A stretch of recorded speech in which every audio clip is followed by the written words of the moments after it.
नमस्कार आणि शिवशरणार्थ. मी विवेकानंद शिवशंकर पाटील तुमचं सर्वांचं स्वागत करतो आहे आजच्या नवीन ब्लॉगमध्ये. आज आपण प्रवास करतो आहे सह्याद्री पर्वतरांगेपासून वेगळ्या असलेल्या आणि सह्याद्रीपासून दूर असलेल्या किल्ल्याला. मी आलो आता माझ्या गावी उदगीर येथे. इथे पण एक किल्ला आहे, उदयगिरी किल्ला असं नाव आहे त्याचं. त्या किल्ल्याला आज आपण भेट देणार आहोत. तरी प्रवास सुरू करूया.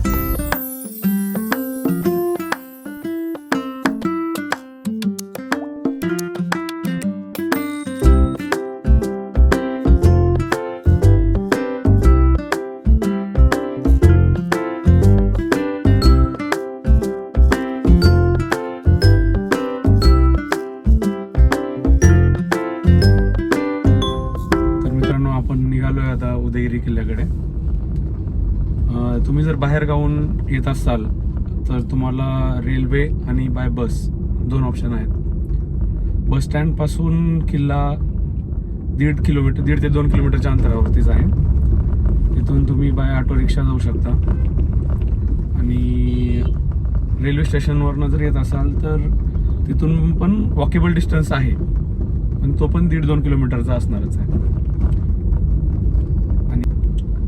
जास्ती वेळ लागत नाहीये. शहर छोटं आहे पण इतिहास आहे शहराला. इथल्या बाजारपेठेला इतिहास आहे, इथल्या शहराला इतिहास आहे.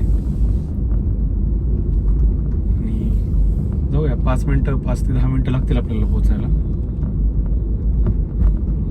किल्ल्याचा रस्ता हा थोडासा जुन्या उदगीरमध्ये येतो. आम्ही राहतो इकडं उदगीरच्या बाहेरच्या साईडला, नव्या वसाहतीत राहतो आम्ही. अजून हा उदगीरचा एरिया तो टोटल. ऑन द वे जाते वेळेस आपल्याला आता बस स्टँड लागणार आहे.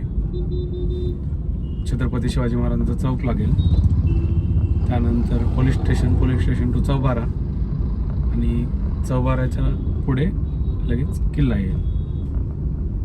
हा जो चौबारा आहे हा किल्ल्याच्या काळापासूनचाच आहे. ज्यावेळेस किल्ला बांधलेला होता त्यावेळेसपासूनचाच तो चौबारा पण तेव्हाचाच आहे.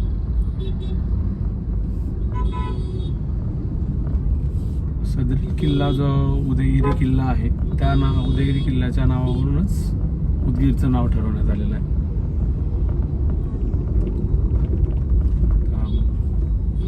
छत्रपती शिवाजी चौकात आलेला आहे.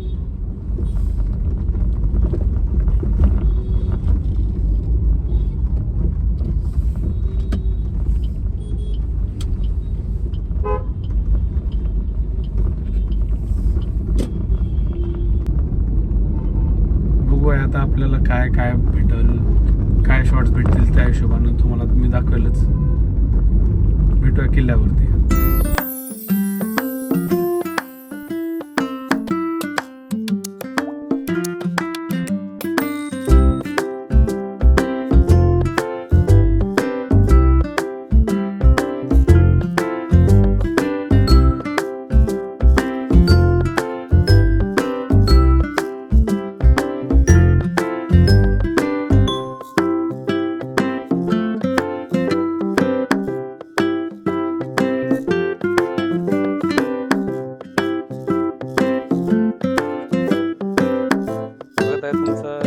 मध्ये मी विवेकानंद शिवशंकर पाटील तुम्हा सर्वांचं परत एकदा स्वागत करतोय. आज आपण आलेलो आहेत उदयगिरी किल्ल्यावरती. 12व्या शतकात बांधला गेलेला हा उदयगिरी किल्ला आज तुम्ही पाहू शकता. आज कसा दिमागात इथे उभा आहे. किल्ल्याच्या समोर दोन्ही बाजूला 70-70 फुटाची खंदकं आहेत. ही बनवलेली खंदकं आहेत आणि अशाच नॅचरल पद्धतीनं ज्या दऱ्या आहेत त्या किल्ल्याच्या तिन्ही बाजूला जे आपली भिंत असते, संरक्षण भिंत असते, त्याच्या बाजूने आहेत. त्या किल्ल्याच्या संरक्षणाचं 12व्या शतकात बांधलेला असला तरी किल्ल्याला महत्व 14व्या शतकात आलेलं आहे. 14व्या शतकामध्ये बहामनीच्या राजाने गुलबर्ग्याहून त्याची जी कॅपिटल असते ती बिदरला शिफ्ट केली. बिदरला शिफ्ट झाल्यामुळं हा किल्ला असेल किंवा औसाचा किल्ला असेल, या दोन्ही किल्ल्याला महत्व प्राप्त झालं. त्यानंतरची वाटचाल आपण किल्ल्याला आज जाता जाता पाहूया. चला. किल्ल्याच्या आत गेल्यानंतर आपल्याला प्रथमतः एक मोठा दरवाजा लागतो. त्या दरवाज्यातनं आत गेल्यानंतर उजव्या बाजूस किल्ल्याचा दुसरा दरवाजा येतो.